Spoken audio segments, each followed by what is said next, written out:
Les decía que esta es la fase final de la tuberculosis, ¿no? Cómo acaban la tuberculosis renal, ¿no? Es el conocido como riñón en mastic o riñón mastic.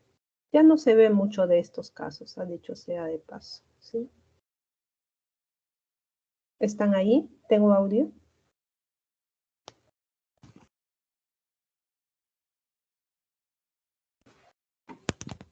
Sí, doctora, sí se le escucha. Ah, se escucha. Ya le va a salir. Sí se escucha. Ya, perfecto. Entonces pasamos a lo que son neoplasias benignas y malignas que existen justamente en el riñoncito, ¿no? Y en las vías urinarias.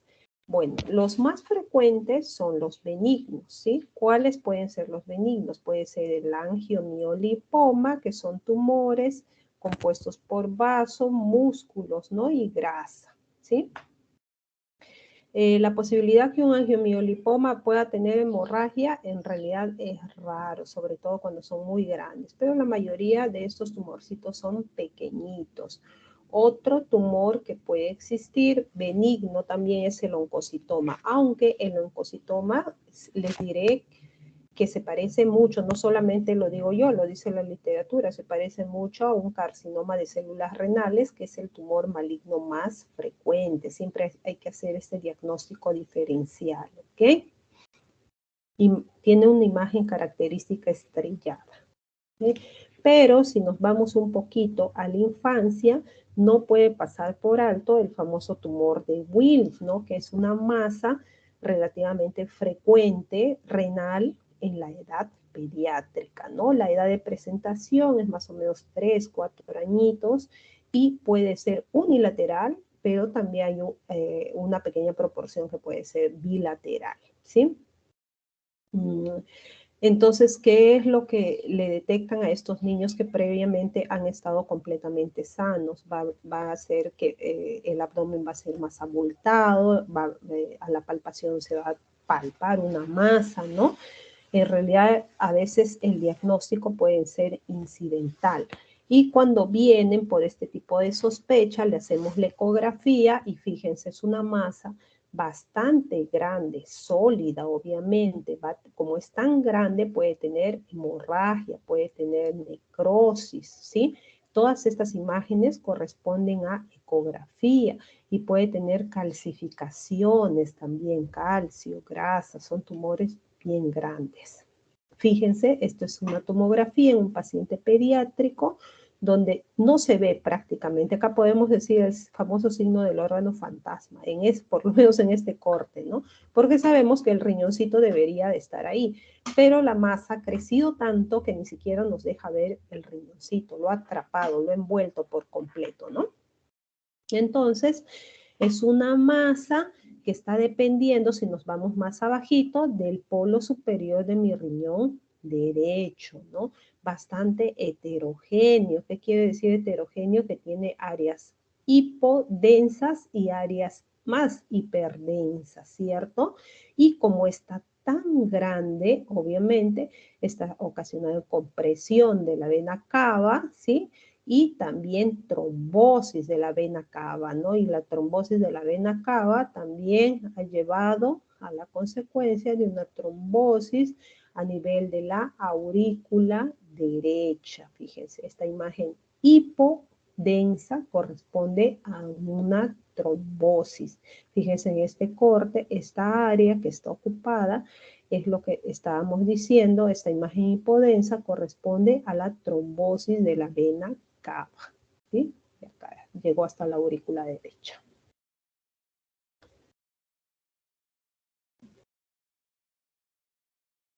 Esto es la anatomía patológica, ¿no? De este tipo de tumores, bien feos en realidad, ¿no? Ahora sabemos por qué son heterogéneos, porque tiene áreas de necrosis, hemorragia, ¿sí?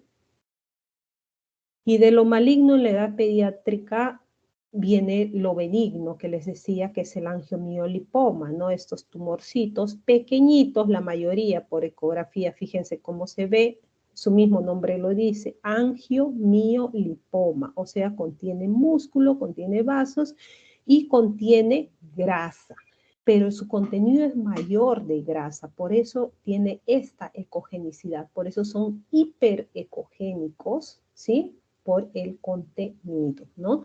Entonces, en tomografía, yo les decía, en ecografía yo solo lo puedo medir y ver la ecogenicidad. Y en tomografía yo puedo, aparte de eso, medir las unidades Hansfield, ¿no? Pongo mi ROI acá en lo que quiero medir y me va a dar un grado de atenuación. Y en este caso me da 35 unidades Hansfield. Y si pongo mi ROI por mi grasita, me va a dar una densidad grasita. Bueno, eso es nosotros como cuantificamos, ¿no? Las unidades Hansfield en tomografía. Fíjense, este angiomiolipoma no suelen ser así de tan grandes, son bastante raros. Cuando son así tan grandes, sí pueden tener el riesgo de sangrado, de hemorragia, ¿no? A menudo son así bien pequeñitos, bien bonitos son los angiomiolipomas, ¿no? Pero acá está bastante grande. Y fíjense, su componente mayormente de este tumor es la grasa, ¿no? La grasa, ¿sí? Aquí también se ve densidad grasa. El oncocitoma, que les dije que es una lesión benigna, pero hay que hacer el diagnóstico diferencial con una lesión maligna, ¿sí? Fíjense, es bastante hipervascular, capta mucho la sustancia de contraste, pero tiene una característica, tiene una cicatriz central, una cicatriz fibrosa central, que es lo que lo caracteriza, pero algunos tipos de tumores de carcinoma de células renales pueden tener también ese tipo de cicatriz estrellada. Eso no nos da ninguna garantía, por lo tanto, cuando nosotros encontramos este tipo de lesión con estas características que les acabo de describir, siempre vamos a hacer el diagnóstico diferencial con un probable carcinoma de células renales, ¿sí? ¿Quién nos va a dar el diagnóstico? Definitivamente la biopsia, no hay de otra. Por imágenes no vamos a llegar muy lejos, ¿no?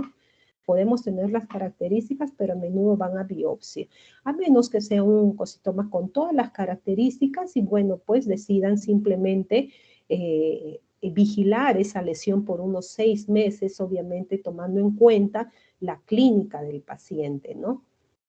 Y su demás analítica, ¿sí? Acá tenemos por ecografía, fíjense, una imagen nodular sospechosa, ¿no? Y entonces se le solicita tomografía. En tomografía, esto es sin contraste, vemos esta imagen hipodensa. Y fíjense, acá ya se le puso contraste, es heterogéneo, hay zonas que captan más, hay zonas que no captan, ¿sí? Esto es en la fase excretora del urotem, estamos hablando del urotem, ¿sí? Y fíjense en la fase nefrográfica o en la fase excretora, ¿no? Vamos midiendo nosotros las unidades Hansfield en cada una de ellas, ¿no? Y corresponde a un carcinoma de células renales. Las hay de todo tipo, en realidad, y todo tamaño, ¿eh? Hay desde los muy pequeñitos que parecieran lesiones benignas, pero resultan siendo lesiones malignas, y hay algunas variantes incluso, pero hay que tenerlo sí bien claro que el carcinoma de células renales ocupa el primer lugar, prácticamente el 90% de las neoplasias renales, ¿sí? Dentro de el factor predisponente, por así decirlo, está la edad avanzada, los pacientes fumadores también, ¿no? O incluso aparecen en pacientes con diálisis prolongadas, ¿sí? ¿Cuál es el tratamiento? Pues una nefrectomía, ¿no? Una nefrectomía radical muchas veces es la solución a esto, ¿sí? Entonces son lesiones sólidas, complejas, que tienen captación heterogénea, pueden tener, mientras más grandes, zonas de hemorragia, zonas de necrosis. Acuérdense que les hablé hace un momento de la clasificación de Bosnia que nosotros utilizamos. Entonces, como esto es quístico, y yo les había dicho que casi todo lo que es quístico es benigno, pero hay quistes simples, cuando no tiene septos, no tiene tabiques, no tiene contenido sólido, eso es simple y eso es completamente benigno, esté en el lugar anatómico que esté. Pero cuando son quistes complejos, conceptos con tabiques, con lesiones sólidas, ya representa un Bosniak más alto, en este caso un Bosniak 4. No es necesario que ustedes aprendan esta clasificación del Bosniak, eso va para nosotros. Pero nosotros ponemos un Bosniak alto, ¿no? Porque el Bosniak 1 corresponde a las lesiones simples, ¿sí? A las lesiones complejas, bueno, dependiendo de su composición, esto corresponde a un Bosniak 4 y es altamente sospechoso de malignidad. Entonces, estas lesiones sí o sí se van a biopsia. ¿Quién lo confirma? La histología, definitivamente, ¿no? ¿Qué es SSR? ¿Perdón? SSR. Carcinoma de células renales.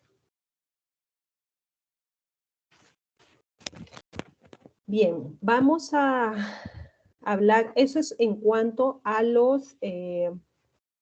a lo que es la parte renal. Ustedes saben que también existen, hablando de todo el aparato urinario, aparte de las lesiones uretrales, ureterales, las lesiones también vesicales. Si bien es cierto, no tienen una gran proporción en el sistema urinario, pero cuando existen, pueden ser tumores multicéntricos, recurrentes y metacrónicos, ¿no? El 95% va a surgir de las líneas celulares transicionales. Entonces, generalmente va a ser el tumor de células transicionales el más frecuente que afecte, en este caso, a la vejiga, incluso al uréter, ¿no? Entonces, fíjense, esto es ecografía, esto es tomografía, fíjense del mismo paciente, la vejiga está mediana represión, ¿sí? Esto es la vejiga, y acá veo una lesión nodular. Se le solicita tomografía con contraste, obviamente, y fíjense la hipercaptación de esta lesión nodular que está engrosando prácticamente toda la pared, ¿no? Engrosa la pared, bueno, en la proporción del lado izquierdo, ¿sí? De la pared. Corresponde a un carcinoma de células transicionales. Fíjense cómo podemos ver en ecografía como unas lesiones polipoideas, como unos pólipos, y si se le solicita tomografía, fíjense, acá vemos todas las paredes adecuadamente, fíjense acá, como lesiones nodulares. Nosotros tenemos que tener mucho cuidado porque a veces, sobre todo los pacientes adultos mayores, van a tener bastante barro vesical, sobre todo los pacientes postrados o pacientes que usan por mucho tiempo la sonda, ¿no? Entonces, estos pacientes van a tender a formar barro vesical. Entonces, ese barro vesical a veces se compacta y se compacta de una manera tan firme que cuando uno lo cambia de posición al paciente, esto está tan duro que está como adherido a la pared, ¿sí? Pero, ¿qué me puede ayudar ahí en ecografía? El Doppler. ¿Por qué? Porque no me va a captar absolutamente nada el Doppler cuando es barro. Sin embargo, cuando es una lesión sólida, definitivamente sí va a captar. Asimismo, va a captar cuando es una lesión sólida la sustancia de contraste. Cuando es barro no tendría por qué captar, ¿verdad? Entonces, podemos ya cuando está diagnosticado ya la tumoración, se puede usar tomografía para el estadiaje o resonancia magnética. Fíjense estas imágenes que captan la sustancia de contraste que está adherido a las paredes de la vejiga, ¿no? Adherido a las paredes de la vejiga, definitivamente son lesiones tumorales. Ahora las hay de tipo infiltrante que incluso sobrepasan, rompen la pared vesical y se extienden más allá, así como las que en estadio sobre todo inicial y las menos agresivas van a ser lesiones nodulares pequeñitas y no van a alterar, no van a romper la pared, no van a sobrepasar, ¿cierto? Bueno, la nefrocalcinosis es una patología que particularmente la habré visto unas 2 veces en recién nacidos, ¿no? Y fíjense, ¿Cómo es que se va a representar sobre todo, no? A veces nos solicitan con sospecha de nefrocalcinosis, generalmente no lo es, y por ecografía nos puede ayudar muchísimo porque vamos a encontrar en los neonatitos, sobre todo, esas calcificaciones típicas lineales, se llaman en riel de tranvía, ¿sí? Todos conocemos las tranvías, todos conocemos las rieles. Bueno, estas imágenes cálcicas representan las rieles de tranvía, ¿sí? Aquí estoy delineándolo con mi flechita, ¿sí? Son calcificaciones. Acuérdense que todas las calcificaciones en ecografía nos van a dar una sombra negrita, ¿no? Nos van a dar una sombra negrita, pero cuando estas calcificaciones miden menos de 3 milímetros, esa posibilidad de que nos den la sombra negrita va a disminuir, va a bajar, ¿cierto? Riel de tranvía.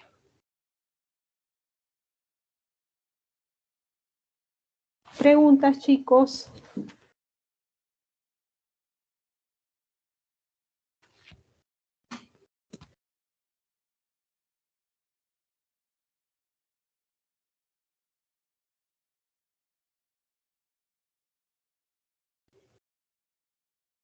¿Todo bien? ¿No están? ¿Podría repetir la parte en la que dice lo de tranvía? Perdón, no entendí. ¿Repetir la parte de dónde? La última del tranvía. Ah, ya. Sino que les decía que en la nefrocalcinosis, en esta patología, ¿no? Que es muy poco frecuente en realidad, nos daban la imagen característica de riel de tranvía, ¿no? Que corresponden a estas imágenes que se van a formar, estas calcificaciones que se van a formar en realidad en todo el riñón, ¿no? En todo el riñoncito, en la corteza renal, y fíjense cómo se ve unos puntitos hiperecogénicos, ¿sí? Unos puntitos blanquitos que resaltan acá, que siguen como una línea, como de marcar una linita, ¿sí? Y acá está el otro, ¿sí? Eso se conoce como el signo del riel de tranvía, ¿sí? Esas calcificaciones que van a dibujarse en la corteza renal, ¿sí? Es típico de la patología de nefrocalcinosis.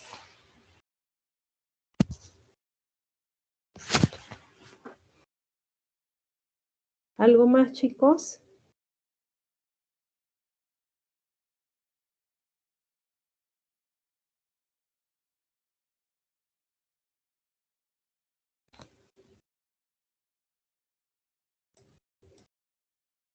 Bueno, entonces,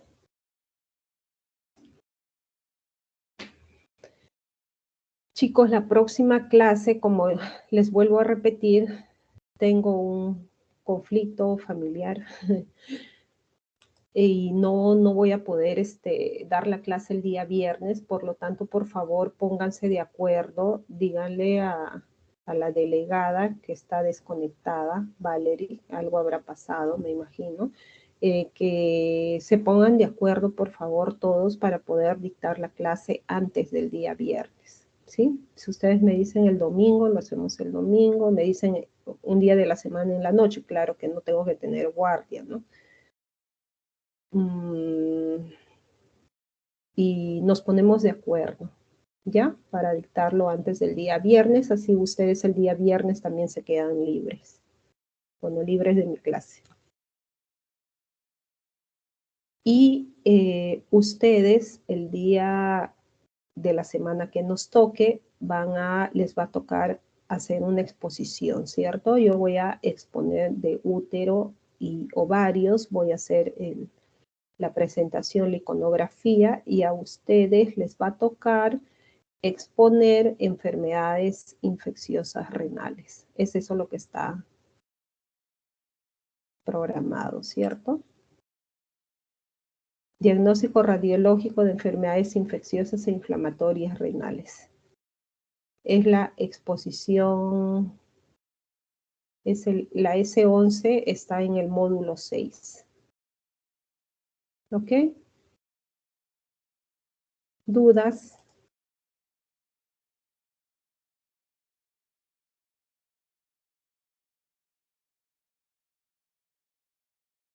¿Alguna duda, chicos?